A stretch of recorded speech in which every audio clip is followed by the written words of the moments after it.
Hey everyone, and welcome to my first ever Sims anything video, but in this case a starter home build video. I have been playing The Sims for years, but I mostly played Sims 2 while I was in college, so playing Sims 4 I've actually only been playing for a few months. But I've been watching a lot of other YouTubers and it's just been so much fun and I've learned so much and I thought I'd kind of try to join in and see what I could do. So I've built a few houses. I think I'm getting a little bit better at it, but this is my first build video. This is going to be a starter home for my Super Sim challenge.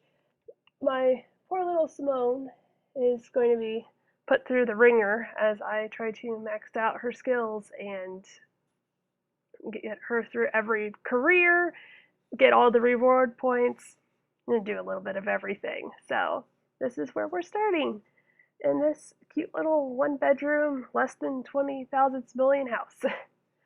I got the inspiration from those like older 50s style houses that had the like lounge room on one side through one door and the kitchen through the other.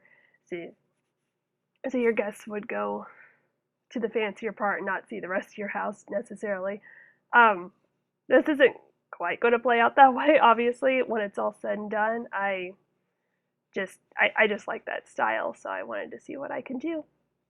I tried to do entryways and doorways from the kitchen into the dining room area. I think I end up knocking down the wall into the living room at some point to kind of make it a little bigger and give me a little more space because the doors were interfering with placement. But there's the basic layout. There's a bedroom in the back, front's a living room, then a dining room, and a closet, and a bedroom and a kitchen.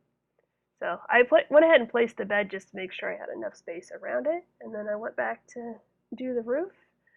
Just basic, simple roof. I'm actually really excited I've learned how to line them up properly. And finding a window for that space was a lot of work.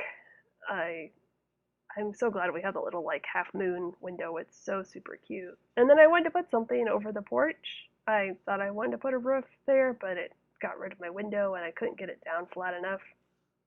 So I thought I would just leave it and just try to find a color. There's a house in my neighborhood that just got painted blue and it's so pretty. So I wanted to kind of play with the white and the blue. And then, as you can see, I decided to go with a balcony instead of the roof in that space. And it took me forever to get it to line up properly. Every time I turned the camera, it was either too far or too short in one direction or the other. But I think it turned out really cute. I love putting the little balcony and little uh, poles. What are those poles called? I know what they're called. You'd think I'd never done this before. Uh, anyway, it took me a while to figure out what I wanted to do up there. Like, see, some of the stuff was clipping, and then everything just looked the same, so that wasn't going to work out. So I ended up just putting grass. Luckily, this isn't Sims 2, and no one has to clean up the grass, so it can just stay up there, and we can pretend it rains enough to take care of it. It's a Sims, you do whatever you want. Also, I forgot to paint the half wall that I put up there, so I'll take care of that during gameplay. I always forget something. Like I said, I'm still new to this, so go easy on me. There aren't a whole lot of furnishings in here since I did have to keep it under and at a starter home price. So I mean there is a rug, but as far as clutter and things, there isn't much. Once the build gets going, I'll add things as we make some more money. My plan is to not add on to this house. I can redecorate it, I can upgrade different things, but I'm not going to add to it. I'm not going to add another room, I'm not going to add stairs, I'm not going to add an upstairs or anything. When I get up enough simoleons, I will build a new house in the next neighborhood. So that'll be part of my Super Sim challenge is moving from neighborhood to neighborhood, and then that'll make it a little easier when I get to the vampire aspirations or the beach one that's new for island living.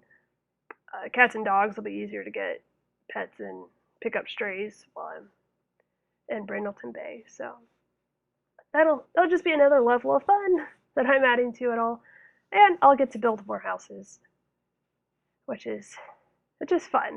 It's a fun challenge, and I'm learning a lot. So I'm looking forward to it, and I'll be able to figure out what it is that I need for various things. Like I couldn't add a whole lot in here, but I do add a couple of skill building things, but not a whole lot. I've got to go through all of the careers, and I'll probably start with the interactive ones just to get them out of the way before I have kids running around the house and having to keep track of everybody, because that's been my problem most of the time in the other games that I'm playing. I've got like a household of 6, and I had someone in the scientist career, and it was a lot of work. I didn't get to like see everything that you do in the career because I was having to like raise the kids, and I couldn't just be away from the house that often. And I had the whole point of that one was to have somebody become a movie star. So unfortunately, I didn't get to see as much of that gameplay either. Yeah, there I'm removing the wall in between the dining room and the living room because the table just wasn't fitting properly. But now there's a little more space. It's a little more open floor plan other than the door that goes into the kitchen. And I think I tried to put in a guitar, but the price was too high, so I ended up taking that out. And I tried to do some landscaping, but I really need something under those 2 windows. Is the bathroom and the kitchen window. So I wanted them up higher so they were off of the counter, but now there's all that bare space in between underneath them. And then I just put a couple little sunflowers in the front, which I think I actually ended up putting them in backwards. So I may have to go back and fix them. And painted up the terrain, so there's a little bit of a walkway. And then the lot traits. I tried to pick ones that would be useful for a Super Sim challenge. But there you go. I don't know how to do the like first person walkthrough of a house. So there is the lovely home. Very small. It'll be easy to play in, I think, and it's going to be pretty fun. It's right next to the Asylum challenge that I'm doing, so those will be some fun characters to show up. Maybe they'll be part of the welcome wagon. I haven't actually started this Super Sim challenge yet. I have made my sim. I'll upload that Create a Sim video once I rest up a bit after making this video, because I've never done so much of the stuff that I've done just to make this video before. It's an interesting challenge, and I'm really excited to get better at it. Hopefully, one of these days I'll be able to upgrade from my $5 headphones and maybe get some better programs. I honestly am editing this in iMovie, so yeah, give me time. Give me practice and time. It'll get there. Hopefully this hasn't been the most painful thing you've ever watched, and you'll stick around and check out some of my Super Sim challenge.